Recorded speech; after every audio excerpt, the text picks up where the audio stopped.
बिस्मिल्लाहिर्रहमानिर्रहीम। अस्सलाम वालेकुम। मेरा नाम है ज़ीशान उस्मानी। आप में बहुत से लोगों ने दरख्वास्त की कि डेटा साइंस के ऊपर फ्री कोर्स बना दिया जाए। डेटा साइंस पे मैंने फ्री कोर्स बनाया हुआ है। हमारा एक और चैनल है इमर्जिंग टेक्नोलॉजीज़ का, यहाँ पे लिंक दे रहा हूँ। वहाँ पे पूरा कोर्स पढ़ा हुआ है, तकरीबन 57, 58, 60 के करीब उसके ऊपर लेक्चर्स मौजूद हैं। उसमें हमने डिस्कस किया है डेटा साइंस किसे कहते हैं, डेटा साइंस के अंदर कौन कौन से करियर पाथ्स हैं, डेटा साइंस के लिए आपको क्या पढ़ना चाहिए। उसमें डीप फेक्स की असाइनमेंट्स हमने किए हैं, उसमें हमने पैकमेन की असाइनमेंट्स किए हैं, डेटा एनालिसिस की असाइनमेंट्स किए हैं, स्टैटिक्स का क्या रोल है वो पूरा का पूरा बताया। एक बड़ा कम्प्रीहेंसिव किस्म का इंट्रोडक्शन कोर्स है। प्रॉब्लम ये है कि जब मैं बात करता हूँ कि डेटा साइंस से आप मिलियंस कमा सकते हैं, तो उन वीडियोस को 7-8 लाख लोग देख लेते हैं।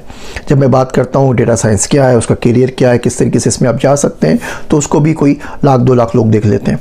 और जब मैं असल कोर्स करवाता हूँ कि डेटा साइंस कैसे पढ़ना है और कौन कौन सी चीज़ें पढ़नी है, और स्टेप बाय स्टेप आपको कोर्स पढ़ाता हूँ, तो उसके ऊपर 200 लोग भी नहीं आते। अब ज़ाहिर बात है कोर्सेज़ भी है, वो भी फ्री हैं। ज़ाहिर बात है इसके ऊपर इससे कोई पैसा नहीं कमा रहा।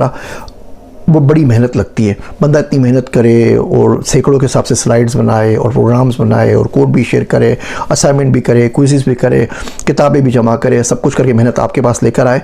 और आपके पास से अगर 200 बंदे भी उस कोर्स को पूरा नहीं करेंगे तो यकीन जानिए दिल नहीं चाहता कि कोर्सेज़ बनाने का। आप ये कोर्सेज़ कर लीजिए, लिंक मैं आपको दे रहा हूँ। पूरा इंट्रोडक्शन कोर्स अवेलेबल है। अगर इस कोर्सेज़ को उतने लोगों ने कर लिया जितने लोग ये वीडियो सुन रहे हैं, तो मेरा आपसे प्रॉमिस है कि मैं आगे इसके आगे के जो वर्जन्स हैं, जो एडवांस डेटा साइंसेज है, एजेंटिक AI है, AI के एडवांस कोर्सेज़ है, वो भी यहाँ पे तमाम के तमाम फ्री बना के ऑफ़र कर दूंगा। इस चैनल के ऊपर बहुत सारे दूसरे कोर्सेज़ भी हैं, AI का भी है, ब्लॉकचेन का भी है, डिजिटल मार्केटिंग का भी है, AWS का भी है। ये सारे कोर्स आप यहाँ से कर सकते हैं। लिंक दे रहा हूँ, इस कोर्स को ज़रूर कीजिए। और जब जो भी आप लेक्चर देने उसकी कमेंट में मुझे ज़रूर बताइएगा कि आपने लेक्चर देख लिया है, ताकि हम उसको ट्रैक कर सकें कि कितने लोग ये कोर्सेज़ कर रहे हैं, ताकि हम मज़ीद आगे कोर्सेज़ बनाने में काम कर सकें। मेरे वास्ते दुआ कीजिएगा। मैं हूँ आप सबका ज़ीशान उस्मानी।